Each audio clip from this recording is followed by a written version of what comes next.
Ito ang Boses Sofia. Kasama ang Young Entrepreneur Society. EDSI, SSG. Yung kanilang pinagbasayan. Ang saya-saya! Stop lang lawan back. Hey! You are worthy of love, always and always. Thank you for that wonderful question. Miss ko yung training dito. I will always go back to the times.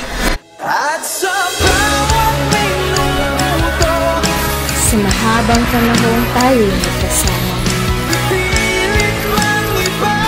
Dumating na ang itinakdang sandali.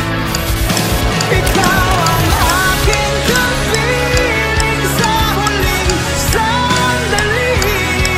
Ng ating paghihiwalay at pamamahalan. Nang sa susunod, tayo ay maging handa. Kahit sandali. Nagsimula na ang pagtatapos. EDSI really made me feel at home. Sulitin ang nalalagay ng mga oras. Buong year sila yung kasama ko. Kung ano yung path na iti-take nyo, i-personal lang yun. Dahil ito na huling pagroronda sa Boses Sofia, Viernes, 6 p.m.